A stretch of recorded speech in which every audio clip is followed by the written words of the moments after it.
Bonjour à tous, alors on se retrouve aujourd'hui pour le montage d'une paire de veilleuses pour la Honda ST pan-européenne 1300. Donc là ça vient de chez LED Perf, c'est moi qui les achète, hein, j'ai rien à voir avec eux. Mais j'en ai déjà mis sur ma voiture il y a quelques années et ça tenait le coup.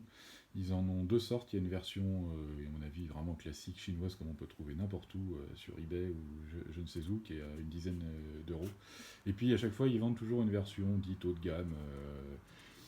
Si c'est vrai ou pas, j'en ai aucune idée. Toujours est-il que moi j'avais. Donc elles sont beaucoup plus chères, hein. Ça doit être. Alors j'ai plus le prix en tête, mais on est à plus de 20 euros, donc c'est plus du double. Et vous recevez ça donc là-dedans, dans une petite pochette, hein, c'est dans une feuille de papier, c'est scotché, ça c'est typique de chez eux. Et c'est plutôt pas mal. Moi, la version haut de gamme aussi que j'avais mise sur la voiture, ça a tenu le choc. J'ai pas besoin de les changer. Donc j'ai repris ça pour la moto. Donc les veilleuses, on retrouve sur la panne, elles sont là de chaque côté, sachant que j'ai mis deux ampoules H4 haute luminosité légèrement, enfin ce qu'ils appellent le blanc pur. Là. En fait, ils mettent un petit truc bleu dessus. Et c'est vraiment pas mal, ça éclaire bien. C'est des Philips plus 130%. Le problème, c'est que ça fait des beaux phares bien blancs. Et les veilleuses deviennent du coup toutes jaunes. Je vais vous montrer ça. Hop. Voilà, on se retrouve avec des beaux phares blancs et des veilleuses jaunes. Donc changement de veilleuse pour mettre de la LED. Donc j'ai pris la version pas trop bleutée, la température de couleur la plus blanche possible, mais pas trop blanc bleuté, j'aime pas trop. Et le montage, donc logiquement monter des ampoules, hein, ça va, ça devrait pas être trop violent. Sauf que le problème, c'est que sur la panne, l'accès est franchement une galère. Il va falloir démonter tous les carénages. C'est simple, il faut faire tomber les deux gros carénages là, de chaque côté. Bon, rien d'insurmontable, hein, c'est pas compliqué, mais je vous le montre quand même parce que quand on le fait la première fois, on ne sait pas où sont planquées toutes les vis et tous les clips. Et là au moins vous verrez où ça se trouve. Déjà le premier truc c'est d'enlever les deux petits clips qui se trouvent ici. Voilà, ça sera mieux que dans les lumières. On voit ces deux petits clips, ils sont circulaires et au milieu il y a un autre petit cercle qu'on voit et en fait il faut pousser dessus. Vous prenez une pointe et vous appuyez dessus et après il n'y a plus qu'à tirer sur le clip. Donc il y en a deux là et il y a aussi à l'intérieur de la boîte à gants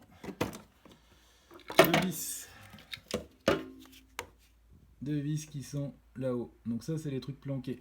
Il y a ça. Et puis il y aura aussi dans les rétros. Il faut faire sauter les coques de rétroviseur et vous avez deux vis à l'intérieur. Tout le reste c'est visible. Moi, ce que je fais pour les petits clips, c'est que je prends une petite clé Allen. Comme ça elle est coudée, je bute pas contre le guidon et je vais mettre dans le trou. Paf, on entend le clic.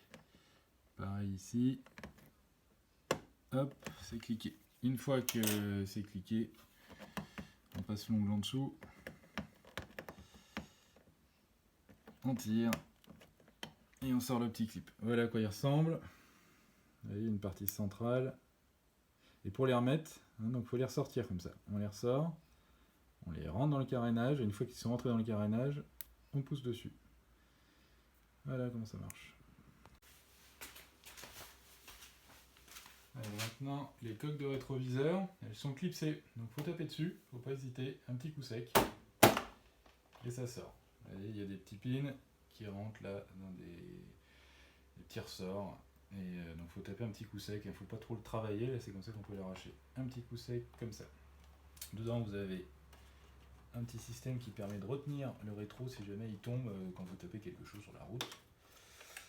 Et ensuite le fil, donc là il faut appuyer super fort sur le petit pin, vraiment y aller, et ça sort tout seul.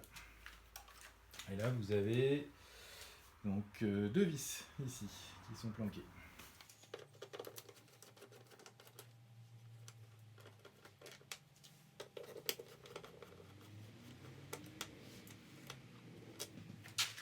Donc là on a dit dans la boîte à gants, les deux vis ici. Alors tout ce qui est vis pour les carénages, du haut en tout cas, ce sont toutes les mêmes. Après il y a différents clips, mais les vis sont les mêmes, donc vous pouvez les mélanger. On va s'attaquer au carénage qui se trouve sous la moto. Toute la partie noire là, on enlève. Alors c'est plus simple de commencer par le carénage de gauche. Même si vous enlevez le carénage droit, il vaut mieux enlever le plastique ici de gauche. Parce qu'il y a un chevauchement là-dessous, et c'est celui-là qui chevauche. Donc il y a des vis tout le long, et il y a surtout des clips en dessous. Tous les petits clips, vous les faites sauter, vous tirez dessus, comme ça. Une fois que c'est tiré, vous pouvez l'enlever. Mais on commence bien par le déclipper. Vous avez vu comment c'est fichu. Petit clip, et on le déclipe. Alors moi, pour enlever les clips, j'aime bien utiliser ce petit outil-là. C'est des trucs pour les clips de voiture. Ça permet de vraiment se glisser en dessous et de le faire levier. C'est mieux que d'y aller à la pince, parce qu'ils ont tendance à casser. Il faut toujours en avoir quelques-uns d'avance. Alors ensuite, on a toutes les vis. Donc là, c'est BTR, c'est du 5. Et on enlève tout.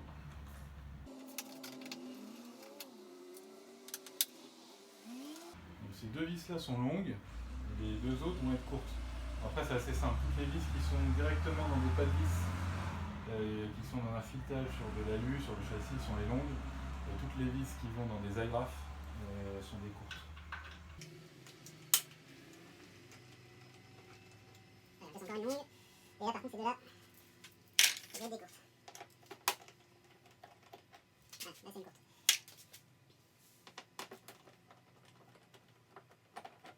Encore une courte. Ensuite, ici, vous avez ce qui peut ressembler à une vis cruciforme. C'en est pas une, c'est un clip, un petit clip plastique. Et on met quand même une empreinte cruciforme dedans, mais on fait juste un tout petit quart. Un quart de tour, et ensuite on tire dessus, comme les clips qu'on retrouve un peu partout. Voilà. Et c'est un petit clip plastique. Donc là, logiquement, le carénage, il devrait sortir tout seul. Voilà. Celui-là, il tombe, la béquille. On dépose, et il n'y aurait plus qu'à faire pareil de l'autre côté.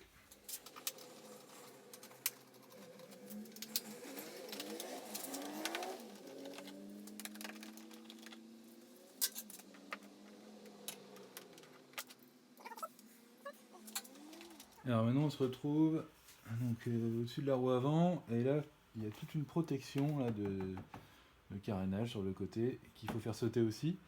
Il y a des clips, des vis, il y a de tout. Alors les clips, il y en a des longs et des courts, je vais vous montrer ça. Les longs, c'est ceux qui vont être un petit peu enfoncés dans le carénage. Ils sont plus difficiles d'accès, donc ils les ont allongés. Ceux qui sont par contre directement à la surface d'un carénage lisse, c'est le court. Donc, pour s'y retrouver, donc là il y a 3 longs, 2, 3, un court, une vis. Et on fait attention, du côté droit, on a la sonde de température, qu'on n'a pas de l'autre côté. Donc derrière, il faudra la déclipser. Donc là, j'enlève les longs d'abord.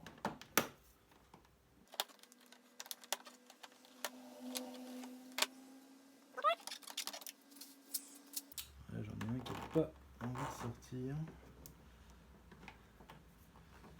Si ça fait longtemps que vous n'avez pas sorti, vous pouvez pulvériser un petit peu de spray d'huile silicone. Ça aide un peu sur les plastiques. Celui-là, il n'a pas du tout envie d'y aller, je vais lui coller un peu de silicone.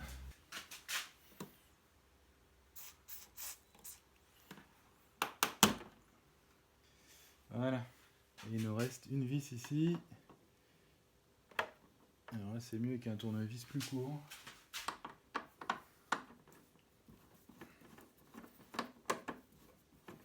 Donc pareil, hein, toutes les vis sont les mêmes, on peut les mélanger. Alors ensuite, il va falloir retirer encore des clips et une vis qui est ici.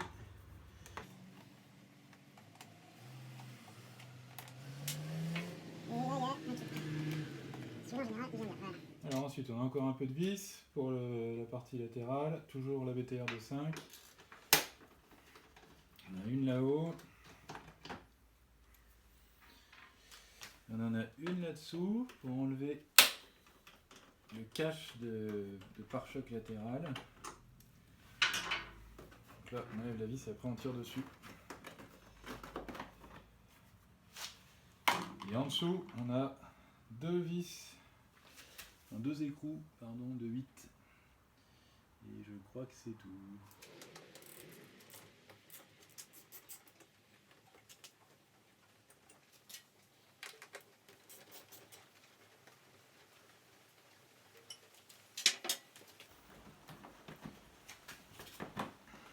Alors là, on y va gentiment. Là, il y a un ergot, faites attention. Là-haut, il y a une protection caoutchouc qu'il faut soulever. s'englobe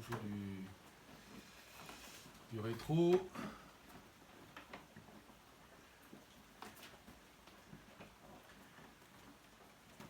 Alors là, c'est là qu'on a la sonde de température. Là, il faut la dévisser.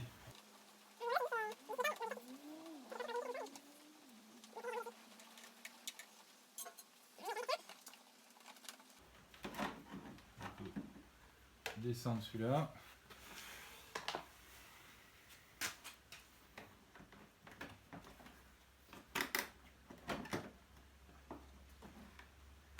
Et le latéral. Vous voyez, la petite sonde de température est là. Donc en fait, on aurait pu la laisser visser, je pense, tirer le carénage et ensuite déclipser ici. C'était plus facile que de dévisser. Tout au fond là-bas, le petit caoutchouc, c'est le culot de la veilleuse. Donc on va tirer dessus. Alors je vais le faire à deux mains, ce sera plus simple, je vous reprends tout de suite. Donc je viens de tirer là-dessus, et là, ça a été la grosse erreur. En tirant dessus, l'ampoule s'est détachée, et l'ampoule est tombée, évidemment, dans le bloc de phare. Donc maintenant on va s'amuser pour aller la récupérer. Alors j'espère ne pas avoir carrément sortir le bloc de phare, là ce serait énorme. Donc je vais essayer de passer par l'ampoule H4. Je vais essayer de passer par là en allant avec je sais pas quoi, un petit outil, on va voir ce que ça donne. Tant que les carénages latéraux sont démontés, et comme de toute façon je vais devoir aller à la pêche pour aller chercher ma petite ampoule qui est tombée là-dedans, je vais vous montrer comment on fait pour changer les lampes H4. Alors ça normalement on peut les changer sans déposer les carénages latéraux, en passant la main par au-dessus. C'est franchement une galère, il faut des toutes petites mains. Moi je vous conseille, c'est que si les lampes ont un certain âge et que vous avez déposé vos carénages latéraux, profitez-en pour les changer là parce que ça va être beaucoup plus simple. Donc là, le truc qu'il ne faut pas se faire avoir, c'est que quand on tire sur le culot, ça ne vient pas. Il faut absolument presser très fort de chaque côté. Il y a deux petits boutons, on presse très fort et après on tire, ça doit venir tout seul. On presse fort, on tire et ça se débranche. Vous voyez, il y a un bouton là de chaque côté qui maintient, et ça c'est pas écrit dans la notice. Ensuite on tire le cache caoutchouc. Le cache en caoutchouc, il a une petite flèche qui indique le haut. On met la flèche en haut à la verticale. Et ensuite là-dedans, là ça va pas être évident à voir, vous avez un petit ressort ici, il faut pousser dessus.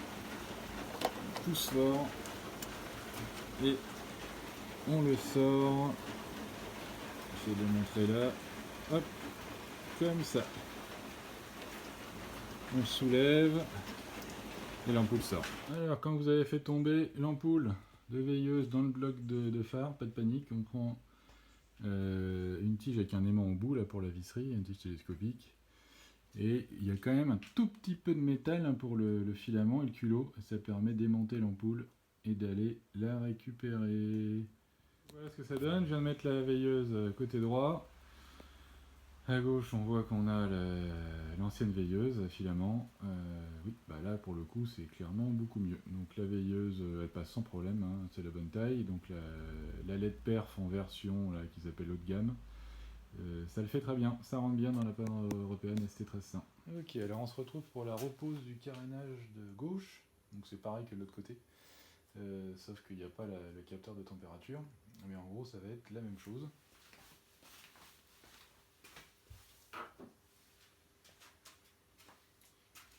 Là, le tout c'est de réussir à bien le positionner dès le début et surtout là-haut, au niveau de la boîte à gants. Il faut bien que la boîte à gants passe en dessous. Alors il y a aussi cette prise là qu'il faut réussir à remettre là-dedans.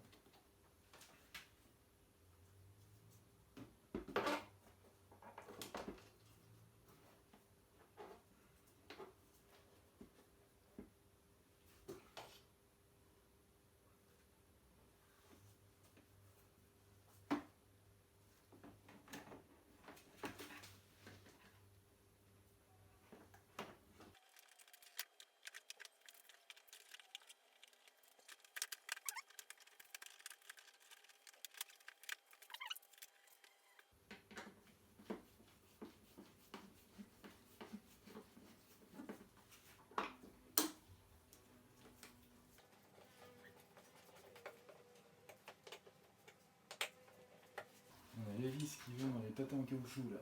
Toujours un petit peu de silicone sur le caoutchouc. Ça c'est clé de 8.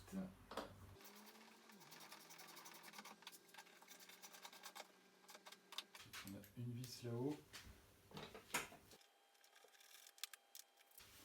La protection.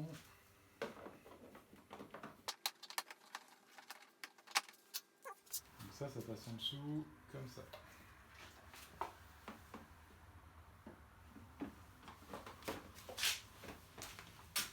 Ça vient se reprendre sous la boîte à gants.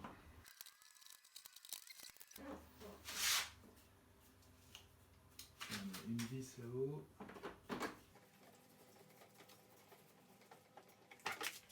Et ensuite on a tous les clips à remettre. On met toujours un peu de silicone. Un là. Un là. Ça c'est les grands clips. Il y en a un tout en bas. Et ensuite il reste un petit là. Pareil, un peu de silicone. Alors d'huile silicone, hein, ne mettez pas du silicone de salle de bain, hein. C'est de la graisse silicone ou de l'huile silicone. Et voilà. Ensuite, il reste un clip ici. Et voilà. Et la vis.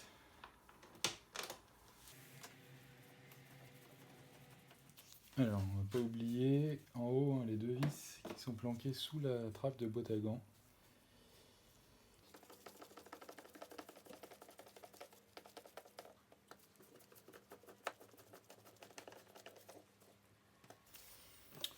C'est bon, et il reste les deux petits clips qui se mettent à l'intérieur. Donc c'est ces petits clips là, on les ressort bien avant. Là il n'est pas ressorti, et il faut le ressortir. On les enfonce et après on appuie sur la partie centrale.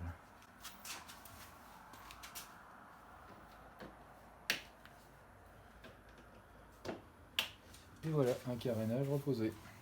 Donc pour le rétro, la prise, la sécurité et les trois petits tétons là qui vont se mettre dans les agrafes.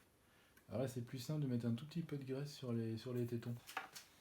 Je mets la prise, la sécurité qui passe dans le trou.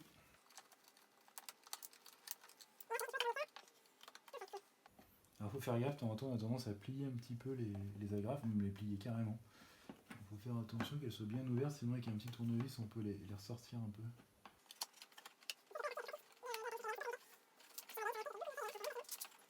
Quand on est bien en face, voilà, il faut y aller un petit coup sec. Et là tout est bon.